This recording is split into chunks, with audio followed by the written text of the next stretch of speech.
So welcome everybody. Welcome to September, the ninth month of 2020. And as we all know, hindsight is 2020, and we're definitely proving that here in this year. If you could mute. This is our 29th town hall, so very exciting. And I want to just talk about our new sponsors. I think Julie's here.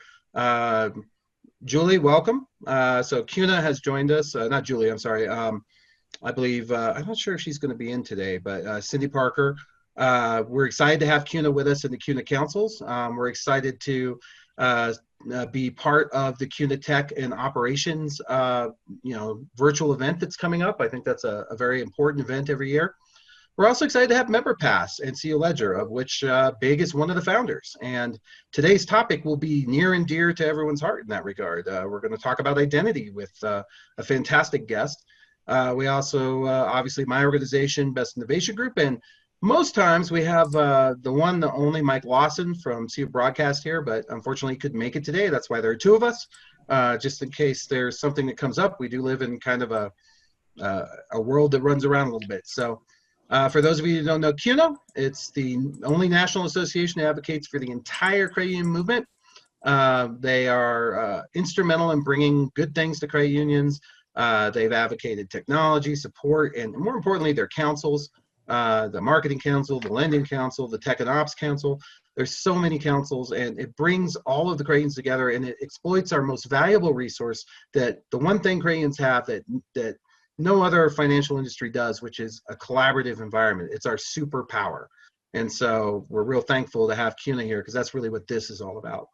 I mentioned Member Pass, Big, and CU Broadcast, so please go ahead and visit those sites. We'll make sure they're out there. That's me on the left in a stunning picture. If you take a quick screenshot, and you've been home a lot and you have any bugs or anything like that, you can get rid of them just by simply printing, or you don't even have to print it. You can go and put it on an iPad or a cell phone, just hold one and stick it in a hole somewhere. You guarantee all the bugs will leave.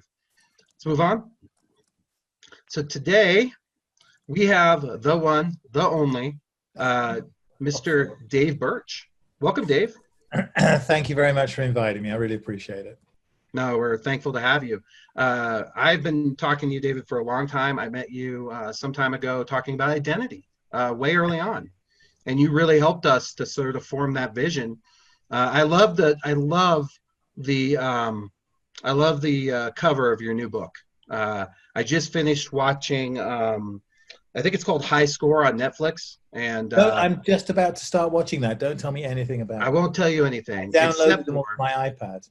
Except for they don't have any of Intellivision, and I'm currently working with the founders of Intellivision on the new Intellivision project, which I'm super excited about. So if we get some time, I can chat with you about that. But I'm working with some of the guys that wrote the original games. You remember Intellivision was one of the few that had the talking games to begin with, and so it's been super fun. But the Currency Cold War, I'm told it's better than Skinner's book.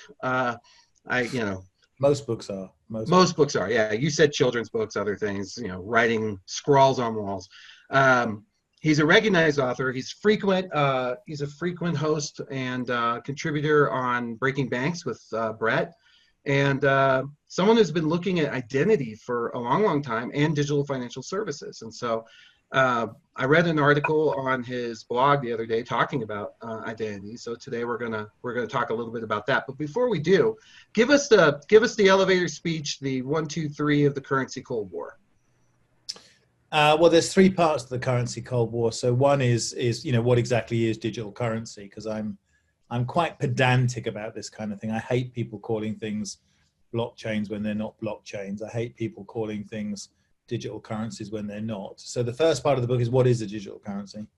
The second part of the book is why we're talking about digital currency now, which might not be obvious to people, but it's basically because central bankers have started talking about it, not because people like me have started talking about it.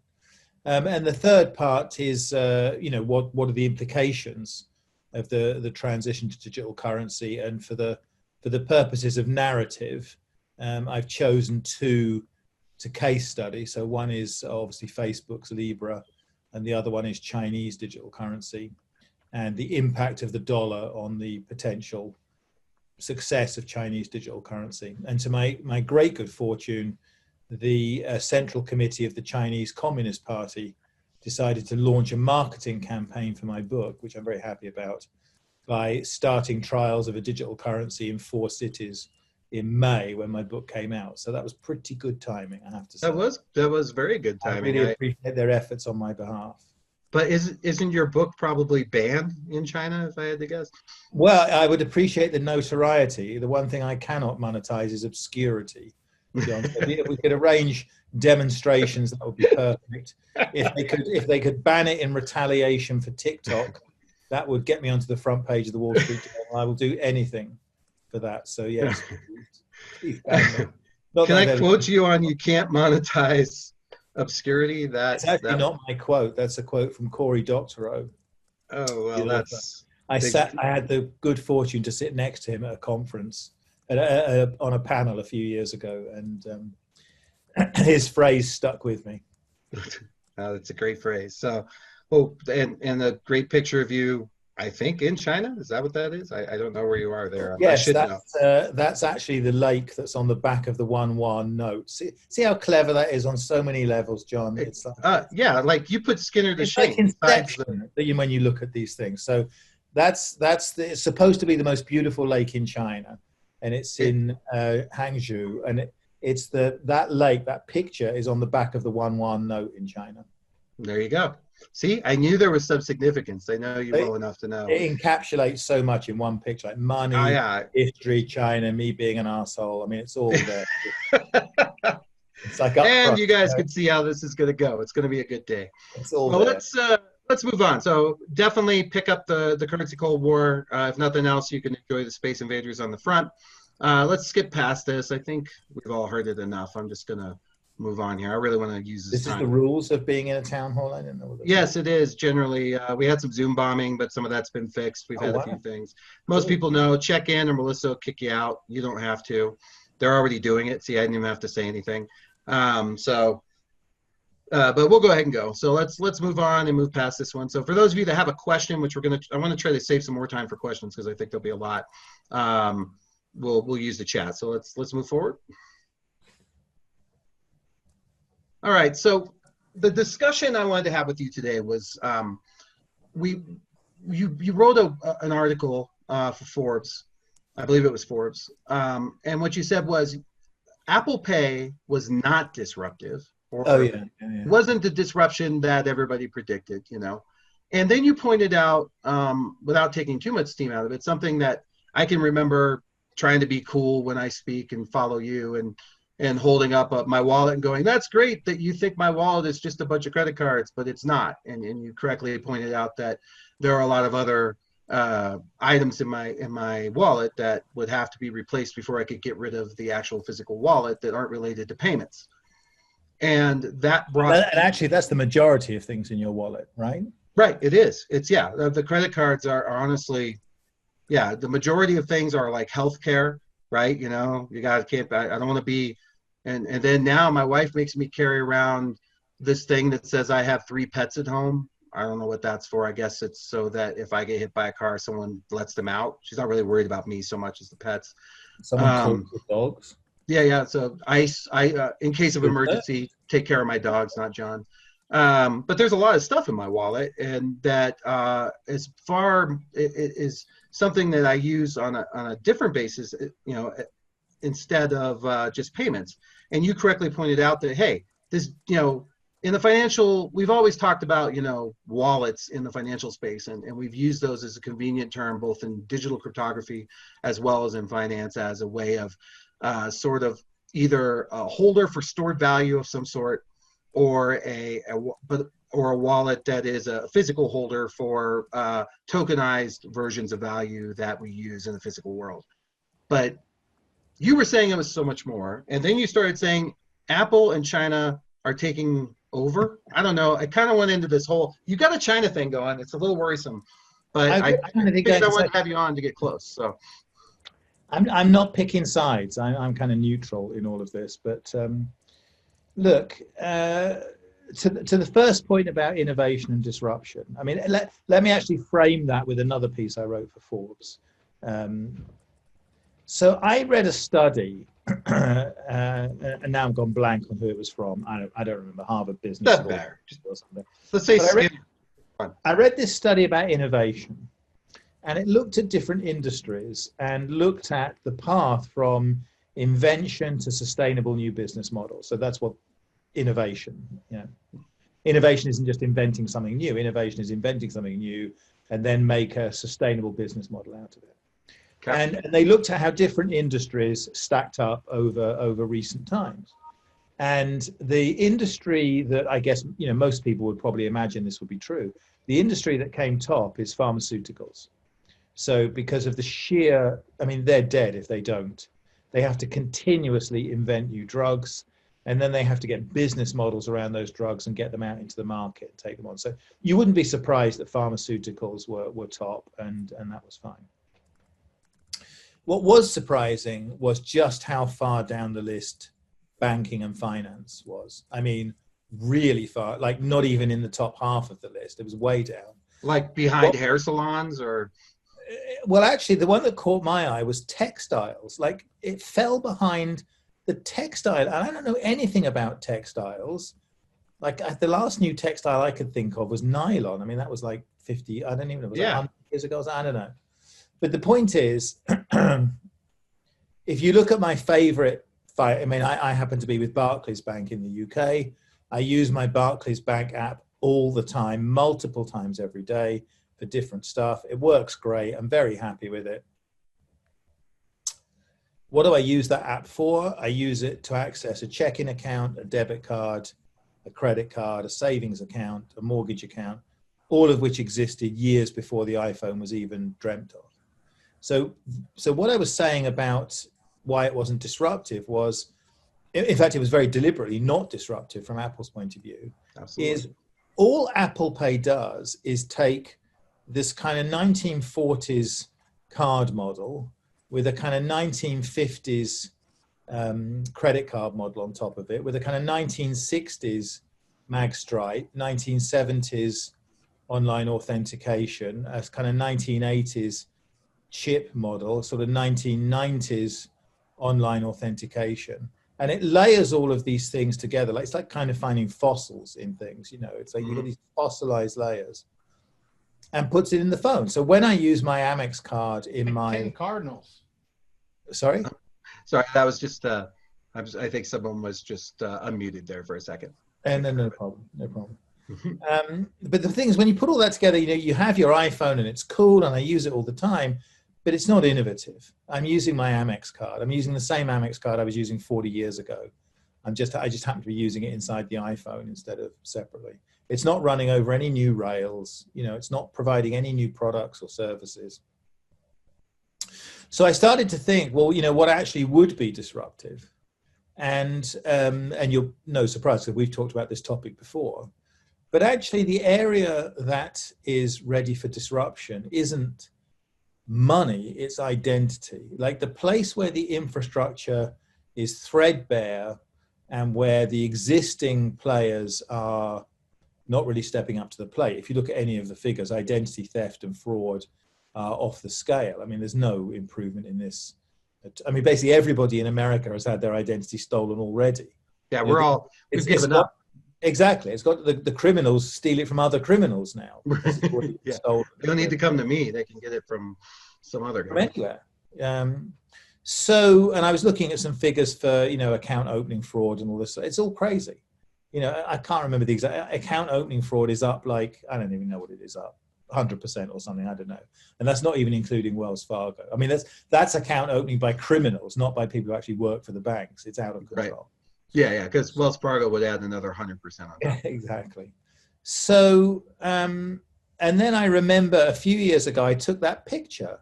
It's sort of stuck in my mind. I can't even remember what I was doing. It was for a presentation or something. Same point that you were just making. If you empty out your wallet, virtually nothing in it is anything to do with payments.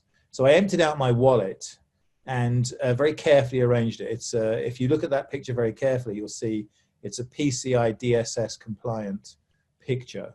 I take security very seriously, John, as you know. Yes, you definitely did a good job on that. I am you at 6 credit unions, but that's okay. Right. So then I thought, well, okay, well, if I was really going to disrupt, I would have to replace that wallet. And to do that, I've got to do something about identity. And, that's a thought that I'm not the only person that's been thinking that. And there are plenty of people that have been saying that for a while. But then along comes the virus. And I'm sure the US experience is similar, but in the UK, the fact that there was no identity infrastructure turns out to be, really a fundamental problem. So for everything. So from just tracking and tracing and monitoring people that are sick, getting healthcare to them, getting government stimulus to people, the business support stuff has been chaotic. And I work for a business that's had an account with one bank for like 20 years. I've had a personal account there for sort of 40 years. We applied for the pandemic support, because we were furloughing employees and things. And they wanted proof that I was an executive officer of the company. And then they wanted proof of my address. Actually, they wanted proof of my address. So I sent them a letter from the bank to show them proof of my address. Yeah, that's the picture there. That's perfect. I'm trying to just write down some of that. You did such a good job. It gave away a bit about my coffee habits, actually, which I hope the insurance company didn't see that, because it's funny how they call those loyalty cards, isn't it? Because there's no loyalty whatsoever. I have a coffee card for every coffee shop I go to. There's no loyalty at all. I go to the nearest one and I get them to stamp my card. So. Well, I do like that, every card on there is expired. So that's impressive as well. I was careful. You were. So, so then I started to think, well, okay, the pandemic has, thrown into pretty sharp relief the need to do something about identity. I've been involved in a fair few projects over some recent years to look at some different business models around identity, most of which the banks wouldn't get involved in. So then I started to think, well, okay, the government isn't going to do this, not in the US nor in the UK. The banks aren't going to do it. So who actually is going to fix this problem? And I came to the conclusion that it's the platforms.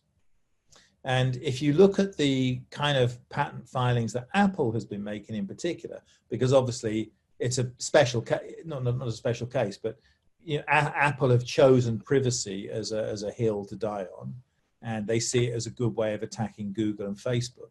So I'm naturally drawn towards their sort of vision of this identity infrastructure that's kind of more privacy enhancing, privacy preserving.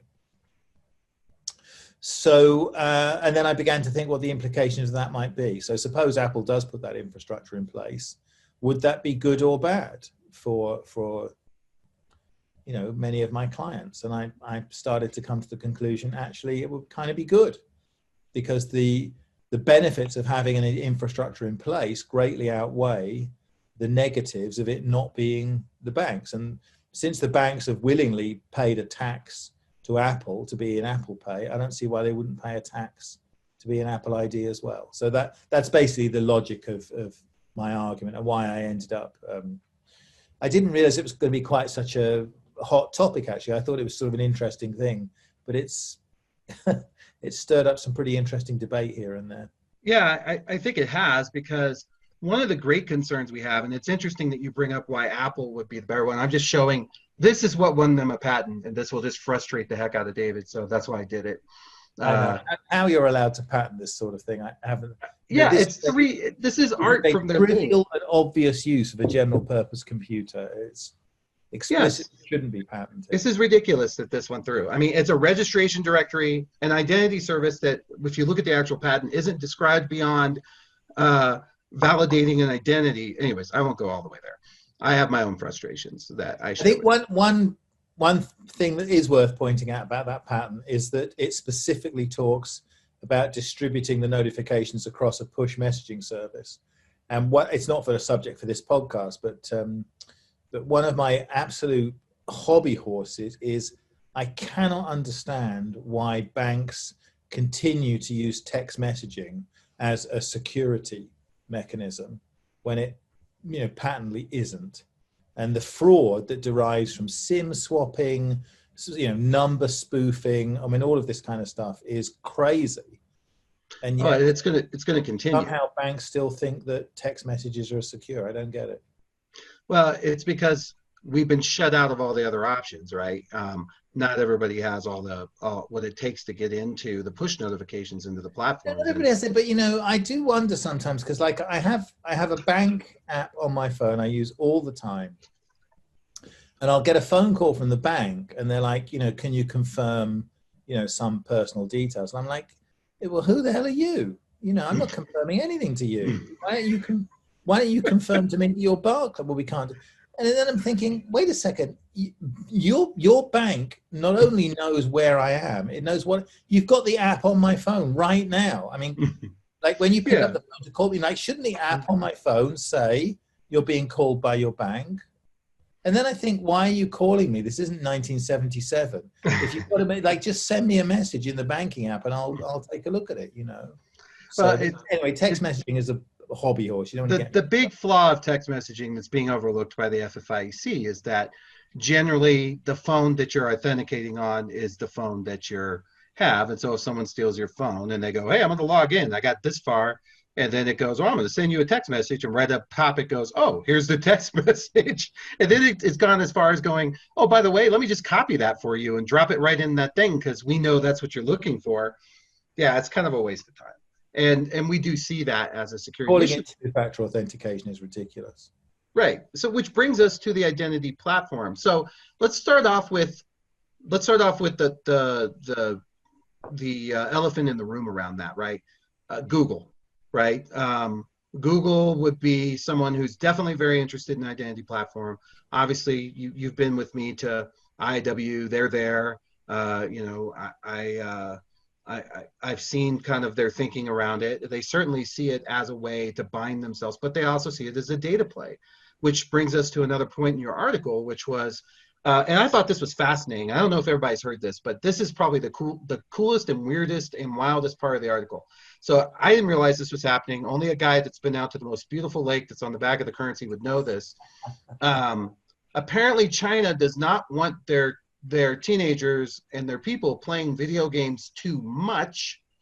And so they have a national identity system that they are now tying to the online video game system to monitor the amount of time.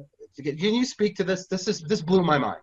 So first of all, let me just, this is not an endorsement, although I can see a few parents on the screens nodding along. So, maybe this isn't such a bad Tom's idea. all for it, but that's just Tom. He's like a Chinese emperor in his own. I'm not sure I'm against it, but the reason I'm using that example is to say, look, if we don't think through what we want, we'll end up with something like this, which we don't want. It's culturally not appropriate to us. But basically what it is, your kids, they fire up their whatever it is, PlayStation or something, or their phone. They want to go play Call of Duty or something.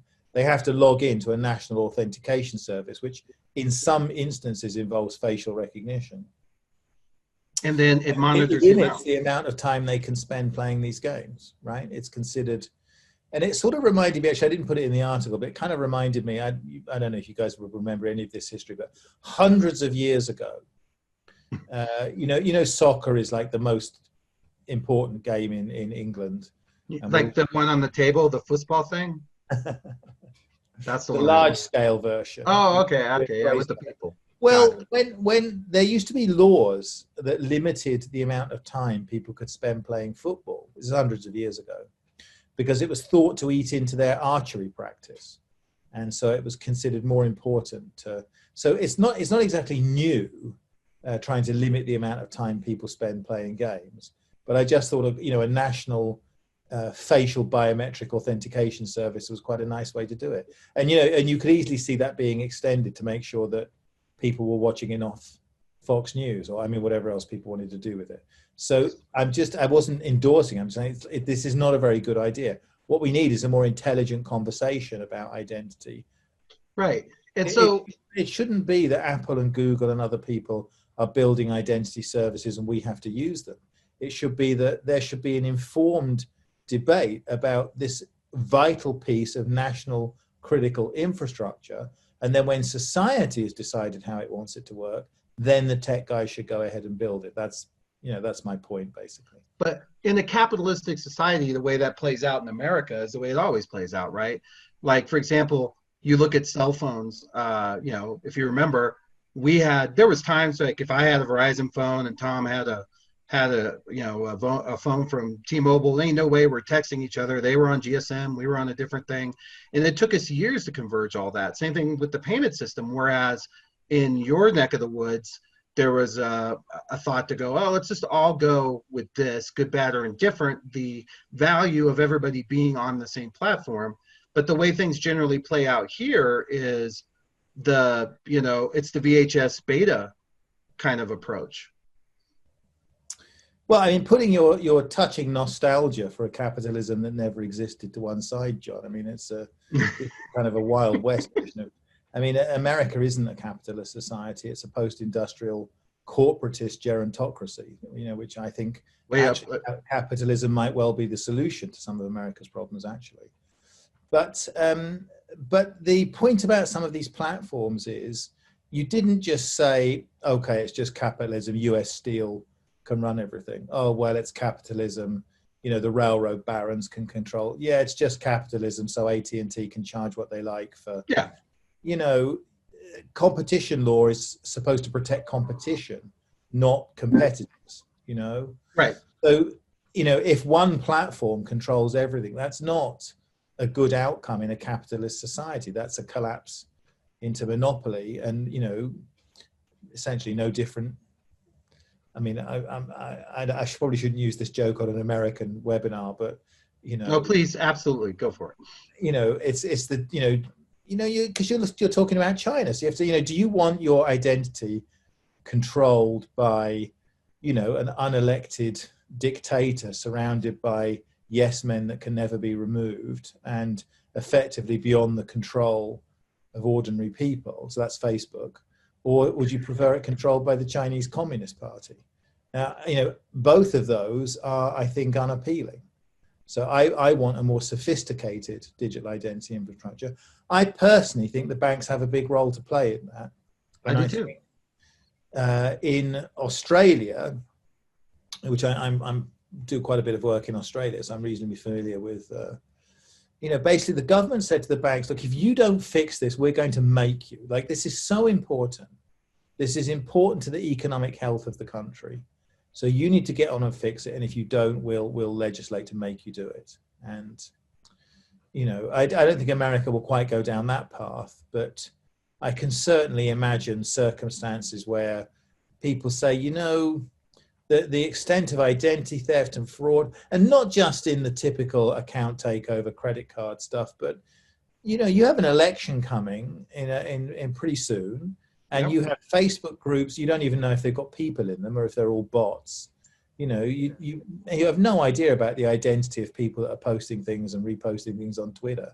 It's like it's much more important than just credit card fraud and account opening. So I'm not quite sure how that would come about, but I'm not against the idea of the government stepping in and saying, listen, we're the wrong people to provide digital identity. We don't want to end up like North Korea, China. That's not our way of doing things. But you guys have to get out and fix something. Now, Apple and Google can be the platform for carrying these digital identities around. That's fine, right? Just the same way that Apple Pay is a good way of carrying around these different credit cards. Well, just same way FCC regulates television and broadcast, you'd have someone that would regulate identity services that would. I think if you obviously, because I'm a big nerd about this, so in my head, I have quite a specific model in mind, because identity services I break up into the kind of identification stuff, the authentication stuff, and the authorization stuff. Right. And I would have thought society's goal is to push most transactions into the authentication space. Most transactions, you don't actually need to know who the other person is. Right. Zero proof. Yeah. Yeah. So, so you could imagine, Google and Apple can provide the authentication services, sign in with Apple, sign in with Google. That's great. They can provide some of the authorization services, because There's certain things that they can attest to, certain things that they can verify. But generally speaking, the valuable authorization services will be coming from, financial institutions, government, Sure. health, that kind of thing.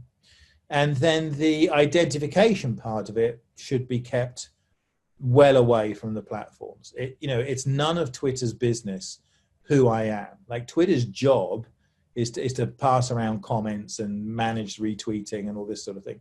The stuff with the blue ticks is odd, right? Because like, it's nothing to do with Twitter who I am. But there are people that do know who I am. A good example being the bank, because the bank's already had to do the KYC anyway. It's already had to spend that money to establish who I am. So why doesn't Twitter ask the bank? I mean, why does Twitter try and work out who I am? Well, yeah, and what you're talking about is what we've talked about forever, which is these claims, right, that we can use to validate, which is going to be a marketplace without a doubt. But something you just said, and I think I understand it, but I may be wrong, so I want to make sure I got it right, is because it seems somewhat opposed to what you said a minute ago, which is Twitter doesn't need to know who I am, but yet they do need to know that you are an entity, because what we don't want is the bots, right? Like you were talking about. That's different. No, I said Twitter doesn't need to know who I am, but Twitter does need to know what I am. Yes, that's right. I want to make that distinction for everyone else, because it seems somewhat opposed to what you said. Right. So Twitter needs to know that I'm a person. So, you could imagine a situation, you could imagine there's a social media network. I go to sign up to the social media network. I get bounced to my bank. I sign, like in Canada with verified.me in Canada, right? So my bank knows that an authorized person is asking me to log in. It doesn't know who they are. Right, but it doesn't need to. An authorized person is asking me to log in. I log in, my bank generates a cryptographic token, which it sends back. Now, Twitter, or whatever social media, now they know that I've logged in through a bank that's part of the service. They don't know which bank, but they get a cryptographic token which says this person is resident in the US, is over 18 years old, and Bank of America know who they are. That's all Twitter needs to know. Yeah, that's all they need to know, and all they. Now, same thing for PSD2, right? That's all they need to know. If I subsequently want to bind that token to, let's say, my LinkedIn reputation, so that you know that this person on Twitter is Dave Birch from LinkedIn, that's fine. That's a separate issue. Again, nothing to do with Twitter. That's me taking that cryptographic token to LinkedIn, LinkedIn generating a cryptographic token, which is connected to it, and giving that back to Twitter. And now Twitter knows, LinkedIn know who this person is, blah, blah, blah. Again, it's none of Twitter's business who I am. It's Twitter's business to communicate those things around. Now, if you want to know, am I, like, let's take a obvious example. I want to go log on to an adult site to do, an adult thing, right? Sure. Like, I don't know what Tom's thinking about. I was thinking about voting. What was he thinking about there? I don't know. What were you thinking about, Tom? So I want to about voting, but I was thinking about monetization, because right now in the US, unlike Canada, which sounds like a solution, the platform controls my ID. They own my ID. So if I log on with my Google email, I can't transfer that to another platform. They own it. They own the data, and they monetize it. How do I monetize that? How do I control my own data, and how do I monetize it? You as the credit union, or you as a person, Tom? A person. Okay, that's what I thought. I just want to make sure everybody else catches it. I think it's not quite right to say they control your identity, Tom, because if I was to go to Google, like let's say I'm a porn website, and I go to Google and I say I want to use Google login on my porn website. Great. I say, and by the way, if somebody who's under 21 gets to log in, I want you to be legally liable for that. They'll be like, no, absolutely No way. not. So we know your identity. We don't know your identity. Like the bank knows, right? So if I said, I want to use sign in with Google, but if this person is not an adult, if this person is not an American citizen, if this person does not have an account with Bank of America, I want you to be legally liable. Then you get a different story. So in a rational world, what should happen is the people that already know those things, banks, for example, and have already spent the money on establishing those things, banks, for example, and already have tokenization platforms in place, banks, for example, could use standard credentialing techniques to provide those credentials into the Apple and Google platforms. So just as my Apple Wallet stores credit cards now, my Apple Wallet would then store what people have started to call verifiable claims. So now I go to the porn site and I want to prove that I'm, is it 21 or 18 in America? I don't even know. Let's say I want to prove that I'm 20. 21 is drinking, right? 18 is machine guns, is it? Or porn or something? I get mixed up with these things. Yeah. It depends on the state you're in too, so. Okay, so let's say I want to go buy a machine gun. And so it turns out you have to be 12 to buy a machine gun somewhere. So I need to prove that I'm over. So what I don't want to do is hand up an electronic version of a driver's license. Because if I show a driver's license to get into a bar, I'm showing them all sorts of things about me which are none of their business. Right. Like I'm actually making the identity problem worse by smearing my personally identifiable information all around the place. There's a very They only need to know the one bit of information. Yeah, all they need to know is, am I over 18? They don't need to know my date of birth. They just need to know, am I over 18? Now, when you think about trying to do that physically, like how could you present a driving license and cover up and only present that you're over 18? You can't think of how to do that. But digitally, in a world of cryptography and digital signatures and zero knowledge proofs and homomorphic encryption and cryptographic binding, these things are trivial. They're trivial in the digital example. They are. So for me to walk into a bar, you could easily imagine like Bluetooth or QR codes, or whatever. I walk into the bar, a thing pops up on my phone. It says the bar wants to know if you're over 18. And here are the 27 different credentials you've got that prove you're over 18. Do you want me to pick one, or do you want to pick one, or do you just want to default to one? I pick one.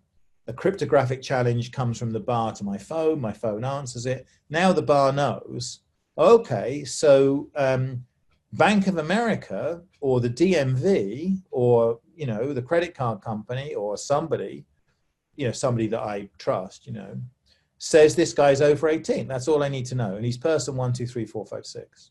That's all. Yeah. That's all they need to know. Well, so it's possible to, I think, drive up the levels of security, but simultaneously drive up the levels of privacy.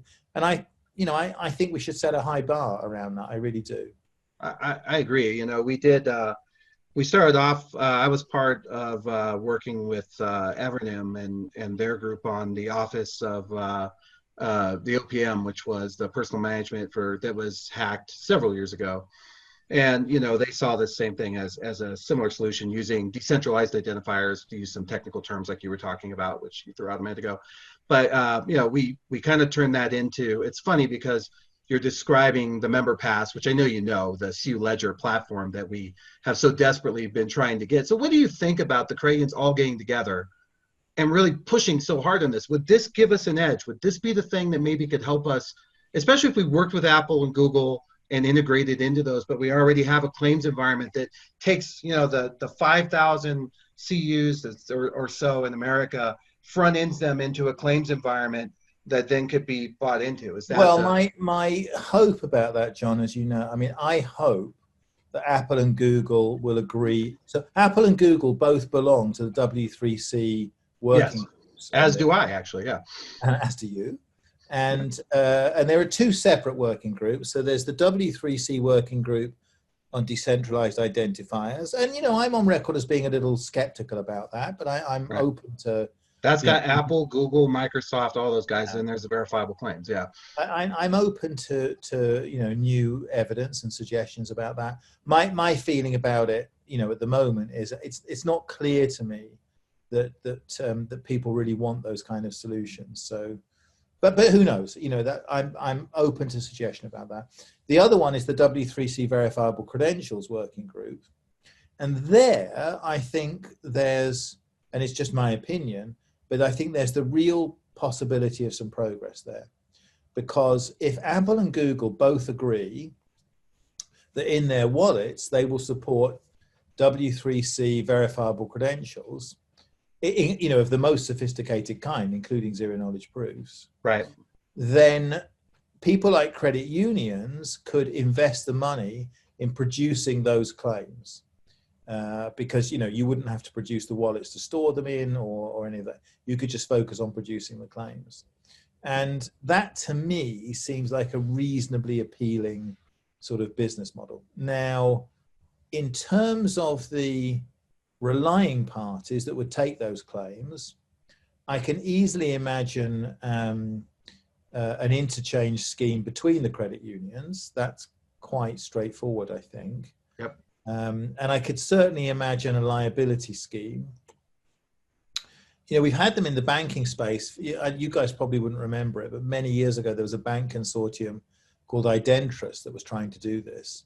And they spent a lot, Citi and various other people, and they spent a lot of money pulling together the sort of rules and regs for an identity, kind of like the Visa member manuals, the MasterCard member manuals, but for identity. So that stuff already exists, and I can sort of see how that would work. So that I think is okay. But moving it outside, and I mean, I'll use the adult example because it illustrates the point quite well, which is I don't want to log in to an adult site with my bank identity, right? Because I'd be worried that, the bank would know what I'm doing and it's none of their business. And maybe they'd start using it for credit ratings or loans or whatever. Actually, I hadn't thought about that, but that's, yeah. Well, that's where mine got, because that's what Tom's doing, writing down. Yeah, that's how you push up your score. Up. If there's some sort of data correlation, if I can afford the good stuff, let's give him a better. Yeah. Depends on what you're going into, yeah.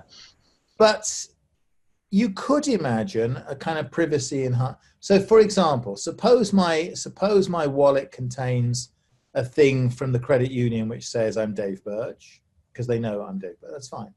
And there are some things I'm going to want to log into where I'm Dave Birch.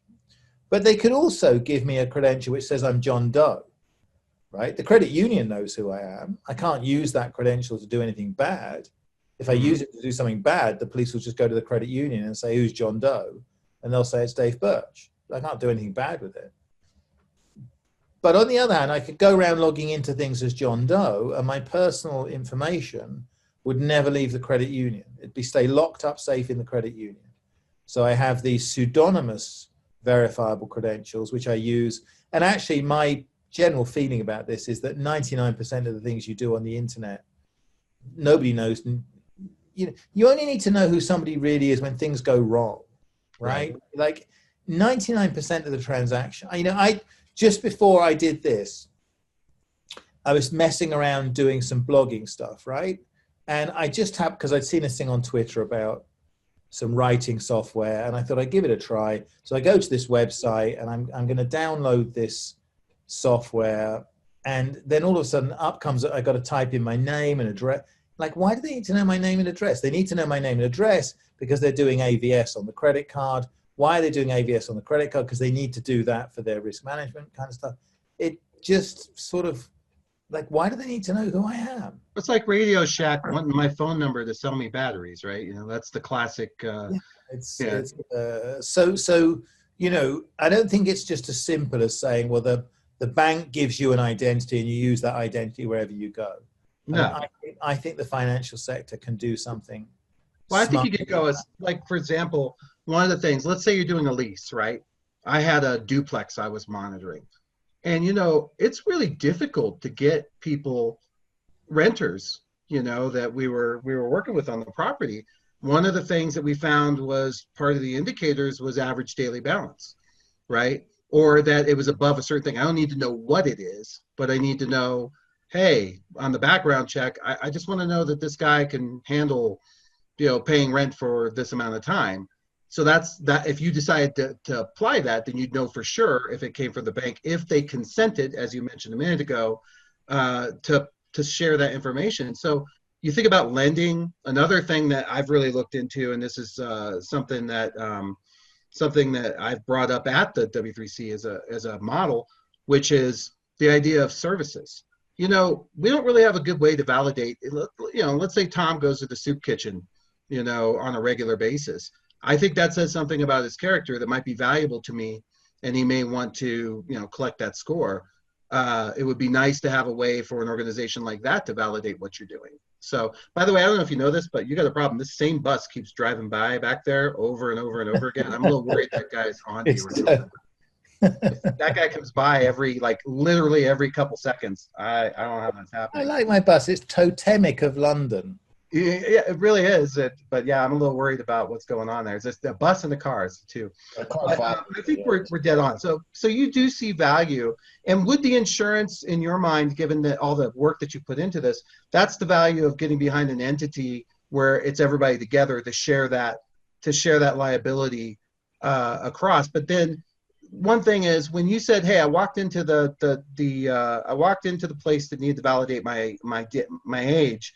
And I pulled out my phone, but to validate you on that phone that it's not me with that phone, that goes back to Apple or that goes back to Google or whoever's doing the validation on that phone, correct? Well, look, okay, you don't like my background. I changed it. Okay, I do like that one. To me, that looks like New York City, but I can read the Matrix. So the thing is, Apple authenticating you is absolutely fine. That's no problem with that at all. Just that part. Yeah, just that part. So Apple is not saying, so when I go log in somewhere, Apple is not saying I'm Dave Birch. Apple is saying I'm the same person that used this phone last time, right? Right. And that's that account is then registered to. Right. So I go log into my bank and then my bank says to me, do you want to use sign in with Apple next time? And I say, yeah, that's absolutely fine. That's great. There's, I think Apple and Google, can do a great job on authentication. They can make it easy. They can make me sticky to their platform by providing great services like that.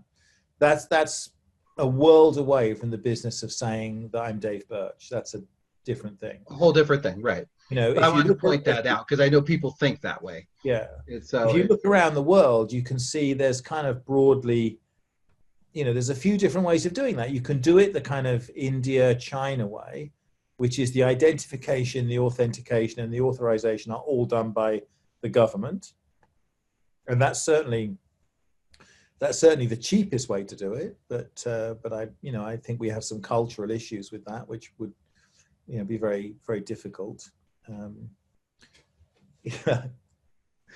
Trying to persuade people to carry their government ID card while they're busy drinking hand sanitizer and scanning the horizon for black helicopters might be. Right. So let's talk about that for a second. Do you think that COVID, particularly as we move towards a vaccination could be, necessity is always the mother of invention, and the biggest cultural, shifts are always based on catastrophe. Do you think that COVID could be something that would kickstart this model, this identity model into place? I mean, it would be very valuable for those of us who are running branches to be able to for sure know who's vaccinated and not, especially if it's a life or death situation. That's a really interesting question, John. And I don't mean that in any kind of patronizing way. I mean it in the sense that I think I know a lot about this space and I'm not sure about the answer to that question. And here's why. There are different aspects of identity in transactional environments, but most of the ones we think about basically depend on our identity, not on other people's. So when I go to log into the bank, it's about working out a way of proving who I am or transporting my credentials. When you start thinking about, the COVID and healthcare and stuff like that, you start getting into this thing about the interaction between identities. There's a dynamic to that. It's like, because now all of a sudden I need to know kind of who you are, right? Because like if I get COVID, which actually, by the way, I just I can just show you since I just got it. COVID? No, that's not good. No, about an hour ago, I got a negative result on my test. So. Oh, congrats! Were you worried you were sick? No, it's compulsory when you go through the airport. Oh, okay. But let's say, it turns out I've got it. And so then we go to the phone tracing system and the phone tracing system says, well, here are these people that you were in contact with. They need to get tested for it, that kind of thing. That's a different kind of identity. I haven't quite formulated it properly in my head yet, but there is a distinction between kind of identity in this group context and identity in an individual context. So is the virus going to change things? Well, it should do. right? So for those of us who, I had the experience of working in, Singapore and Hong Kong during the SARS epidemic. And it's no surprise to me that the places that had SARS are the places that have dealt very well with COVID. If you look at the number of people that have died in somewhere like Korea, which has roughly the same population as the UK, no comparison, right? They Right. know they already had a pandemic, so they know what to do. The pandemic shows up, you put the damn masks on, you start tracing people. If people get sick, you find out who, blah, blah, blah, blah, blah. Right. So they learn from it. So we should learn from this. Apple and Google have gone to great lengths to put a privacy enhancing infrastructure in place, which, by the way, I predict will be used for other things within 6 months. Because the fact that you have this new Bluetooth system now, which sees what other phones you've been nearby, that is going to crop up in, the next version of Tinder or, all that stuff. Then Tom will be carrying around his phone in a Faraday case. But exactly, I'll be waving my phone around. You'll be just trying to get people to. So last question for you. Then I want to open it up to the folks on the phone. So sure, let's fast forward. However long it takes for Google and Apple and Facebook and Microsoft to all have identity services. Which one are you taking? Imagine they're all the same. I think there are two standout candidates actually in this space. So one is Apple. I think Apple has been super smart, as they always are. They've driven a stake into the ground around privacy. They've marked out their territory. They stand in contrast to Facebook and Google and people like that. Sure. I think they can do very well from that. And by that, you mean like refusing to open the phones for the FBI, things like that. Yeah, absolutely. No, because I agree. I agree. That's, if I was Apple, I couldn't afford to buy front page adverts in every newspaper in America about how secure my system is. But every time the FBI tried to get a phone, I won't let them. Yep. All that tells the average person in America is that iPhones are secure. It's brilliant. Yep. It's a genius marketing. But the other one I think is Amazon. And I didn't mention Amazon. Okay. The thing is, Amazon know where you live, which is useful, right? And Amazon know what you buy. Mm-hmm. And we are what we buy. I've always said that. We are what we buy. And, Amazon Pay is gradually creeping up on the outside. It's not big, not flashy. They've got the global acquiring deal with WorldPay. It's definitely the tortoise, without a doubt. Yeah, and Amazon is smart. I think Jeff Bezos is the most impressive businessman in this generation of Americans. He's not watching this, right? I know. He's not here watching it, but I sort of distinguish. I see some of these guys that are running these big fintechs, and they just, in a way, sort of seem like lottery winners to me. There's a bunch of these different companies. One of them won it. You don't learn anything from them. But Bezos has built an incredible business. And in fact, he's built two incredible businesses. Yeah. And, in most people's eyes, Amazon stands for execution. Like the revealed, customer experience is basically, I order stuff from Amazon and it shows up. End of story. That's like, so if I was gonna pick, the non-Apple candidate, I'd be very tempted to say Amazon. I could imagine a kind of Amazon proofing service where Amazon will tell, a website, whether you're in America, whether you're over 21, that kind of stuff. I could see that.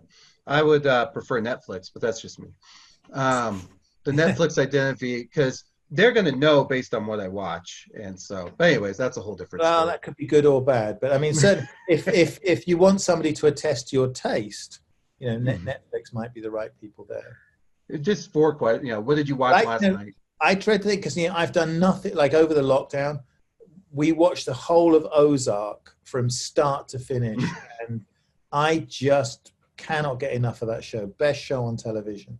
I don't know what it says about me. I don't know what it says. Says you like casinos and robbing people, but that's not. I think money laundering is a better business than consultancy. That's what it says about. And I will say this: you'd be pretty good at it. So maybe you should consider it. Well, we only have 5 minutes left, so let's just see if anybody has any specific questions. Tom is nodding his head. Tom, you got anything? John, so very interesting. Really, a lot of thought. Makes me think a lot. But what do you think it'll take for a timeline or a shift from the current state to get to this type of future state? Is there? You think there'll be some event that's going to trigger it, or do you think we're going to evolve into it in the next X number of years? Well, you mean event like, California seceding, or event like I hope, but yeah. More likely Texas, but yeah. Well, Texas only needs a vote in the Senate, doesn't it? They don't even have to have a referendum. Well, in this country, we're looking at this drama around the whole voting process. I mean, that's a very. I don't want to make a political comment. I just, people thought the Soviet Union was going to last forever. None of us thought we'd see that wall come down. So, right. Look, it's entirely possible that the virus has been that event. That's entirely possible. But that's not quite clear to me. I think, but then you see, I thought for a while that when you see privacy violation on an absolutely massive scale, then people will rebel about it and they'll demand some change. But in a way, that hasn't happened. We've had all of these data breaches and it's like people don't care. And so now I've started to think, maybe it's like, you remember maybe some of you guys are old enough to remember the whole kind of Ralph Nader, unsafe at any speed. You used to design the cars with all the knobs and bells, and it didn't matter how many people were dying. And then somebody said, maybe there should be a law that you're not allowed to put spikes on the dashboard. And that kind of, then the rot set in, and then you ended up, it was the law you had to have seatbelts, and then it was the law you had to wear them. And now the number of people dying is an inconsequential fraction of what it was before. So I wonder if all of the talk about capitalism and competition and platforms and so on, at some point, the government's just going to have to step in and say, when it was just credit card numbers being stolen, actually it was kind of funny. Like, we didn't care. It's the bank's money, right? So when the global hacker networks were stealing the bank's money to buy porn or drugs, whatever, knock yourselves out. It's the bank's money. We don't care. That's when it was credit card numbers being stolen. But now it's elections being stolen. It's like it's our national infrastructure is under attack, just the same as yours is.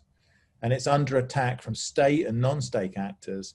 And the whole issue of identity as a defense, like I say, a piece of critical national infrastructure is starting to go. If you can't be sure who anybody is, it undermines civic society, So I do think it might be getting to the point where, just like SEPA, the government has to step in and say, I'm sorry, you are not allowed to log into things unless you use, an authorized login mechanism. And for companies to provide this, they have to pass these certain certification services, and they have to offer these legal liabilities and guarantees and so on. And I don't see why banks would be frightened of that, because I think banks actually, I don't want to make any comments about it, but, I have puzzled over why in a rational world, Zelle isn't spending a bit more of its time on, shared KYC, AML and login for the big banks, as well as just sort of sending some money around. So it could be the government has to step in. Would that be bad for you guys? I don't think it would. What drove the adoption of Verify.me in Canada? Is there a model there or I think that is actually quite a good model. I think Canada, I'm very, because, in the UK, our approach has been disastrous. We've wasted colossal amounts of money on it, and we still don't have the infrastructure that we need. And actually yesterday, the government published a new, I think it's funny, they shouldn't be allowed to do this, but they call it an action plan, but it's actually an inaction plan. It's a plan they're going to set up a new department, which is going to look into the feasibility of creating a committee to assess the viability of conducting a strategic reassessment and blah, blah, blah. So we're not a good example. The US is not a good example. But I think Canada and Australia are good examples. So they have enough concentration in the banking sector. They have a few big banks. They have quite a few credit unions and other institutions, but they have relatively few big banks. And so you can get those banks around the table and get them to agree on a kind of action plan there. And Verified.me has at its heart, I think, a very admirable privacy structure. You know, the two-sided blinding. So the companies that are using verified.me don't know which bank is attesting on the other side, and the banks that are attesting don't know which merchant or service is asking for the attestation on the other side. And to me, I mean, you know, I'm sure that's seen as a kind of liberal European, you know, view of the world, but I think that's a pretty good compromise. Australia's gone a little bit further, because in Australia they've created a trust so this rests on having a trust framework that people can use. In Canada, they have the Pan-Canadian Trust Framework, the PCTF. Australia went for a much more detailed trust framework. And I just have a feeling that, you know, maybe the Australian version is the version we should probably look at adopting in the UK. I know it sounds prescriptive having this more detailed framework, but it makes it easier for everybody to comply and build products. I was looking at that, and when I was talking earlier about the pandemic being that push, or COVID, one thing that specifically hit me was the idea of validating your vaccination, right? And they did include medical services in that. So to the extent that their conception, which I think is a good conception, is that, like, in your wallet you have you know, a Visa card, a MasterCard, an Amex, an ATM card, whatever. So their idea is, in your wallet you'll have your bank ID, your health ID, your travel ID, your hobby ID. You know, just, it's like you won't have one ID, right? You'll have a bunch of IDs, but they must all interoperate within that framework. And I think that's a good vision, John. I mean, it sounds complicated to get it off the ground, but I think in the long run, that's probably the better way of doing it. Yeah, that's that trust framework. We didn't get deeply into that, but I'm going to stop there. I want to be respectful of your time, and I want to thank you so much for taking the time to join us. It's always nice to meet new people, John. I love it. Well, we can't thank you enough, and definitely go out and get the new currency book with the Space Invaders on the front if you want to play some Space Invaders. I like the way you broke it down. I think that's a great way to do it. I'm always fighting people about what a distributed ledger is versus a blockchain versus blah, blah, blah. You and I have been on panels and done that together. I don't know if you remember it a long time ago, but we both got attacked by Visa because we said there might be some better rails, and they weren't excited about that. But very exciting to have you on. I hope that you'll consider coming back sometime soon, and please let me know if there's ever anything I can do for you. And for those of you, he obviously does consulting for organizations. I couldn't recommend him enough. And if you haven't read what he's doing, if you're not tracking him on Forbes, I love chatting with him. I enjoy every time you're on Brett's show. So thank you so much for taking the time. You're very kind, John. Thank you very much. Bye, everybody. Take care, everyone. We'll be back again next week.